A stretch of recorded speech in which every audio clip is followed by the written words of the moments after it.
Bonsoir à tous, soyez les bienvenus à cette édition du 20h au sommaire de l'actualité. Les enseignants du supérieur en ordre de bataille. Le SAES a entamé ce jeudi une grève de 48 heures pour exiger la revalorisation des pensions de retraite, une gestion transparente des budgets universitaires, entre autres revendications. Grogne du collectif des ex-travailleurs d'Africamer réclamant le paiement de leurs indemnités. Il pointe du doigt le comptable Abdou Aziz Dieye qui aurait refusé de fournir des documents importants à l'IPRES. L'affaire risque d'atterrir en justice. Cri du cœur des femmes transformatrices des céréales et légumes de la région de Louga, un rassemblement et demande de l'appui aux autorités pour sortir de l'ornière. La page internationale également au menu de ce journal.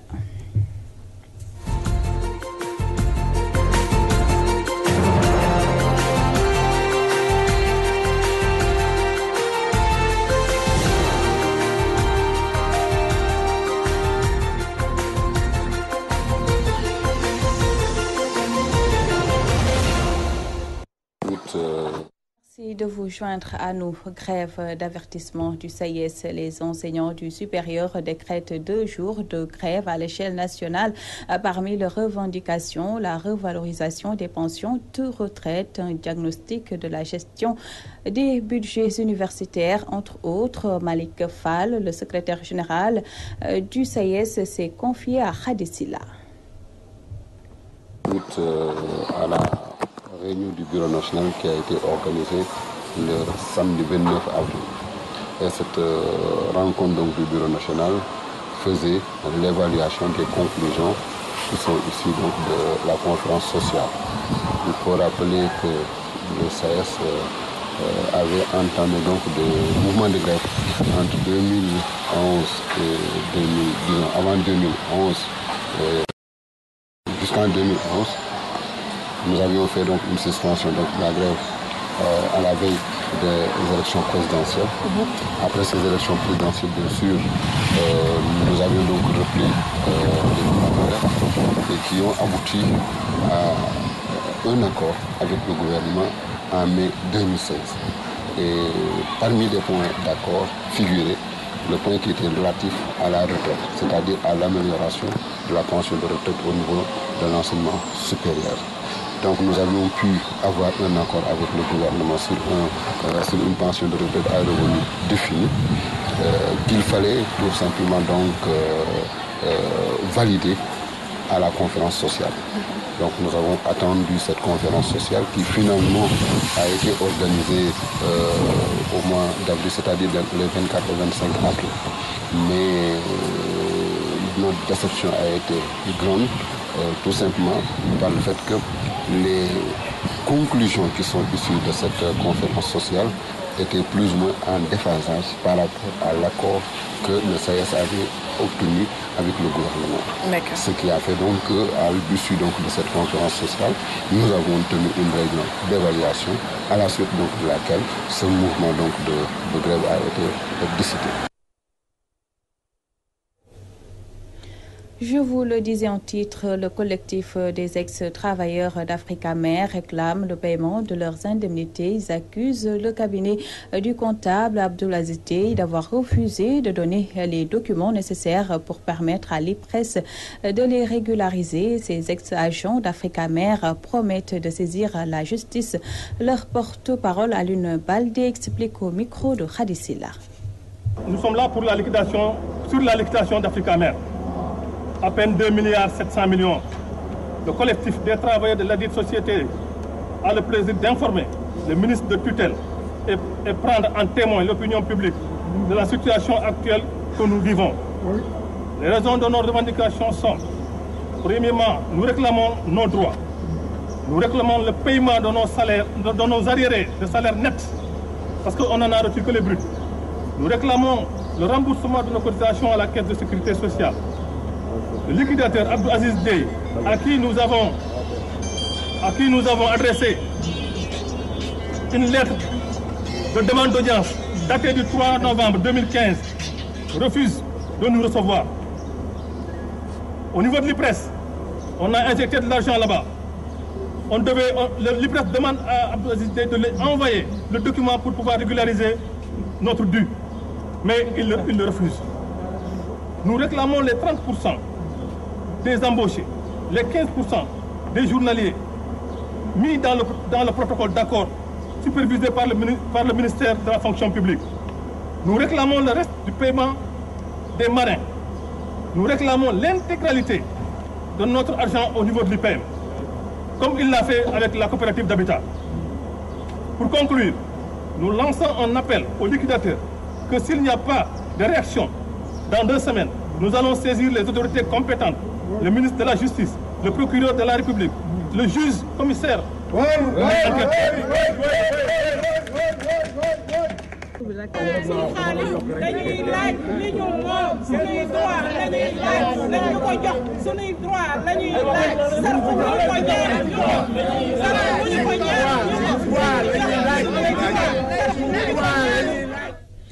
L'actualité, c'est aussi la colère des populations de Koumpentoum. Elles sont descendues dans la rue pour réclamer de l'eau. Elles donnent un ultimatum d'1 mois au gouvernement pour régler le problème. À passer ce délai, ces populations menacent de bloquer la route nationale numéro 1. La correspondance de Alassane Diallo.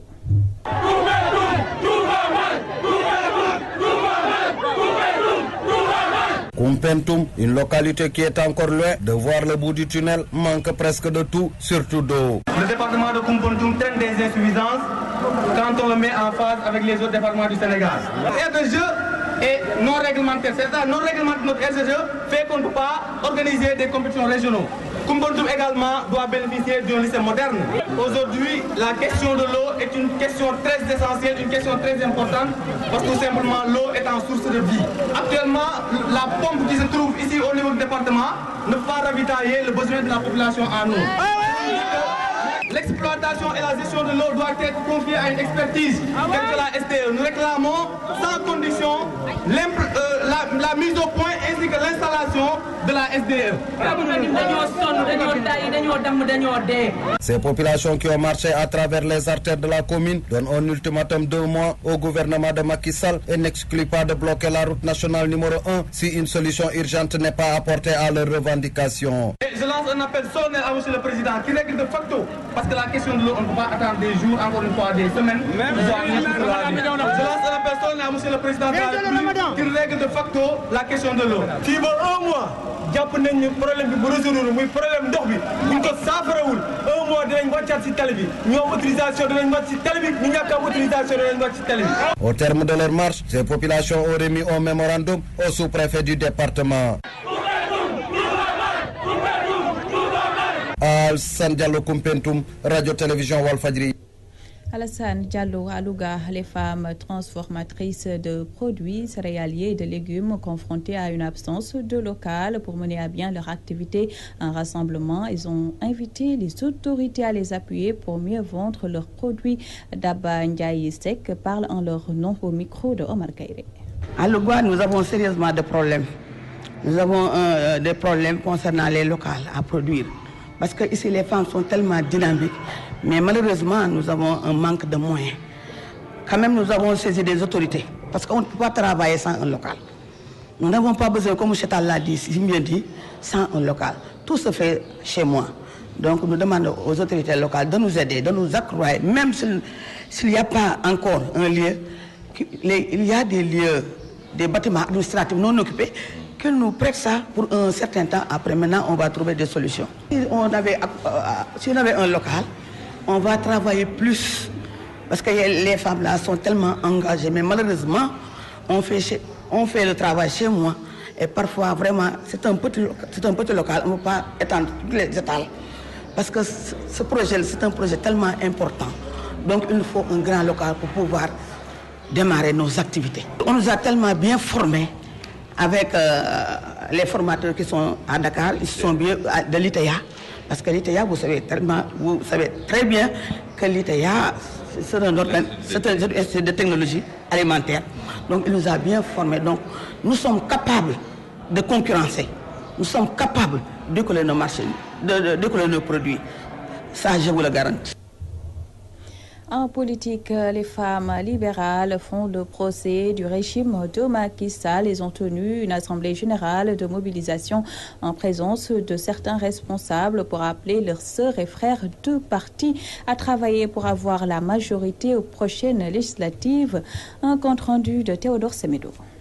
Pikine, les femmes libérales dénoncent la gestion du pouvoir de Macky Sall et de ses poulains Abdoulaye Timbo et Pape Gorgui Ndong. Pikine, elle était en rade depuis des années. Qui connaît Pikine sait que Pikine, il n'y a rien du tout. Le maire Abdoulaye Timbo, on ne le voit pas. Venir à Pikine Est, là vous voyez que Abdoulaye Timbo n'a rien fait dans le département de Pikine.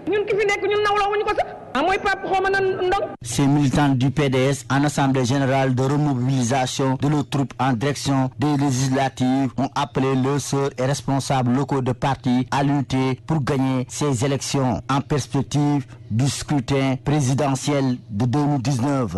On est venu pour faire l'Assemblée générale pour lutter du département de Pikine. Parce que qui connaît le département de Pikine, c'est que quand tu gagnes le département de Pikine, tu gagnes le pays, le Sénégal. Nous voulons gagner les élections pour faire venir notre candidat Karim Wade. C'est notre objectif. Nous appelons tous nos camarades, nos frères, nos sœurs, nos petits frères, toute la composante démocratique et libérale dans le département de Pikine de venir faire l'unité pour qu'on puisse gagner les élections. Il viendra parce que c'est notre frère de parti. Non, c'est elle seule qui est la responsable, qui est une responsable du département de Pikine qui n'est pas là. Tous les présidents, tous les secrétaires généraux, toutes les vice-présidentes sont présentes aujourd'hui. On appelle tout le monde à l'unité. Nous voulons faire l'unité pour qu'on puisse gagner les élections avec les autres alliés qui sont dans le département de Pikine. C'est de faire Pikine une autre Pikine. Très confiant parce que nous avons des leaders très durs, des leaders qui sont très compétents, des leaders qui ne reculent jamais au plus grand jamais. Question de Macky Sall. Terminé. Pikine, l'une des plus grandes bastions électorales, a basculé dans le camp de la majorité lors du dernier scrutin référendaire de 2016. Une tendance que le PDS veut actuellement inverser, mais difficilement à cause de la division entre ses responsables. Théodore Semedo, Pikine, Walfadjri. FARAC Sénégal lance sa plateforme pour les législatives de 2017. Son leader, Dr Ousmane Kane, face à la presse, annonce qu'il compte aller seul à ses joutes. Ses propos sont recueillis par Fatoumata Seye. Nous irons donc aux législatives sous notre bannière avec une liste de candidats indépendants.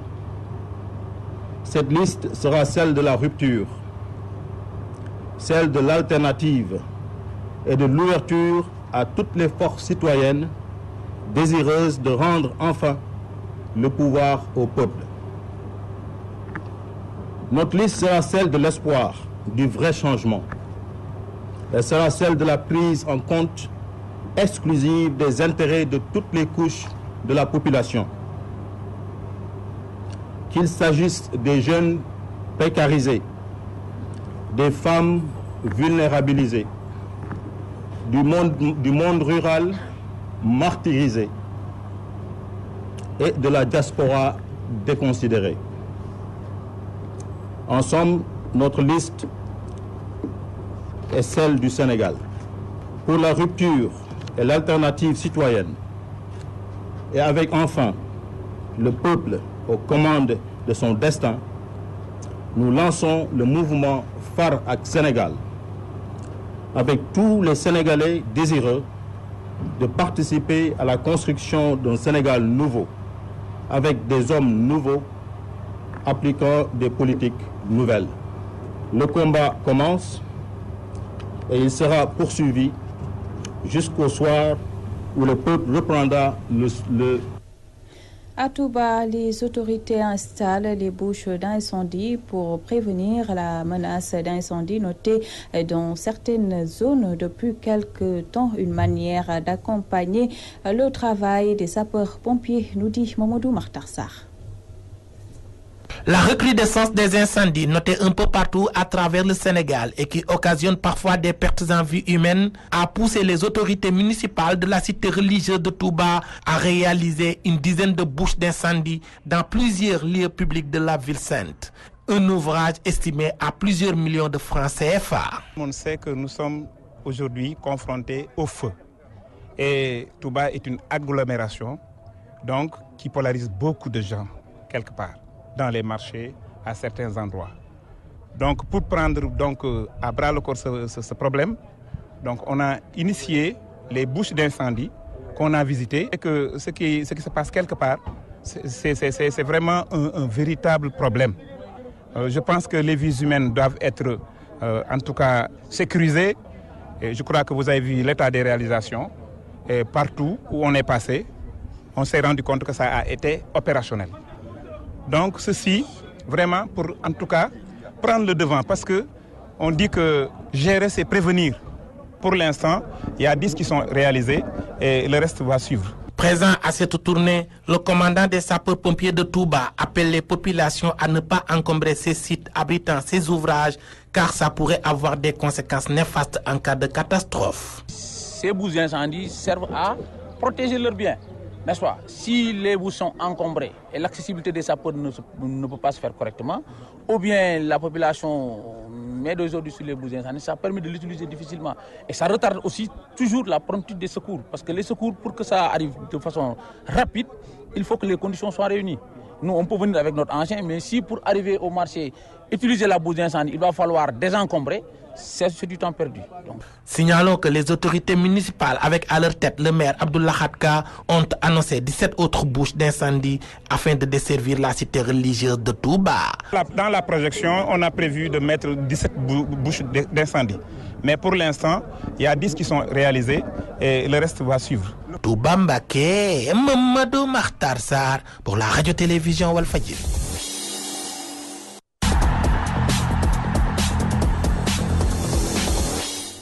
Dans l'actualité sportive, on va parler d'abord de la Coupe du monde de beach soccer. Les Lions du Sénégal a une victoire de leur objectif.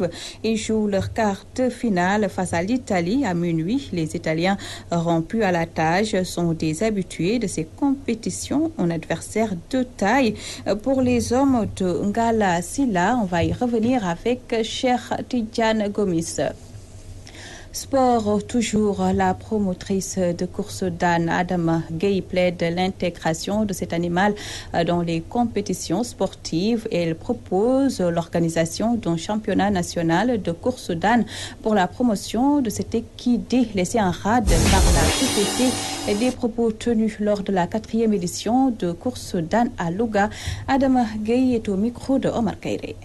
xam nga mbaam dañ ko daan yóbbu ci àll bi pare liggéeyloo ko ba mu sonn ñu pare sànni ko teg ko fële kenn du ko sax wëgg jox ko ndox mu naan saa yu maree rek moom mooy wuti fu mu naanee donc loolu moo tax ñun ñu def organisation bi.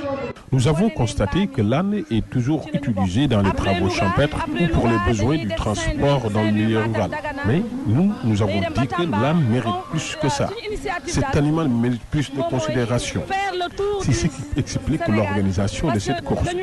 Nous comptons organiser ces courses partout dans le pays, notamment à Saint-Louis, Tamba, Matam, etc. Notre ambition, c'est d'organiser un championnat national de course d'âne parce que nous voulons que l'âne soit intégré dans les activités sportives du pays.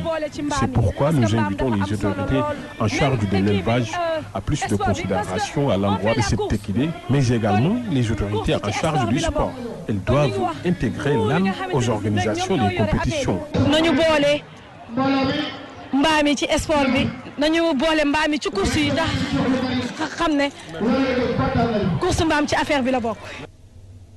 On passe maintenant à l'actualité internationale, un récit de Ramatoulaye Diouf.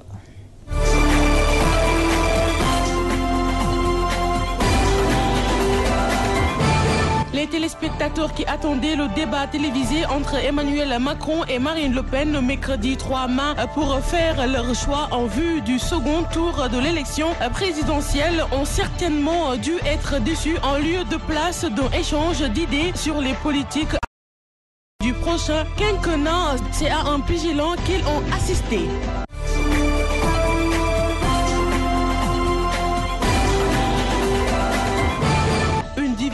Blindée ira irakienne avance vers la vieille ville historique où les djihadistes le cachent et retiennent en otage de nombreux civils. L'étroit test des rues rend les combats très difficiles et les progrès sont lents. Les États-Unis, qui fournissent un soutien aérien et terrestre essentiel, conduisent la coalition internationale anti-djihadiste appuyant les forces irakiennes. Ils mènent depuis 17 octobre une vaste offensive pour reprendre la grande ville du Nord dont les djihadistes s'étaient emparés en 2014 avec de nombreuses autres régions.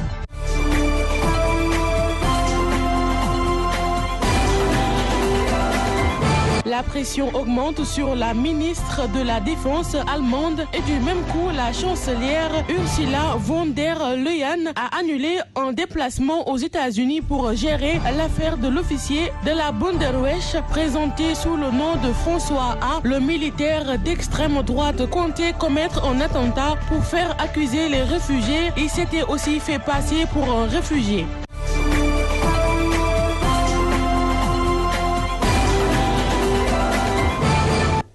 Et c'était l'édition du 20h réalisée par Ndeye Fatou Ndiaye Mbacké. À la régie, il y avait Cheikh Tidiane Diop. À 21h, vous aurez votre émission Dîner ak Jamano présentée par Ousmane Sène. À toutes et à tous, merci de nous avoir prêté attention. Je vous souhaite de passer une très belle soirée sur Walf TV.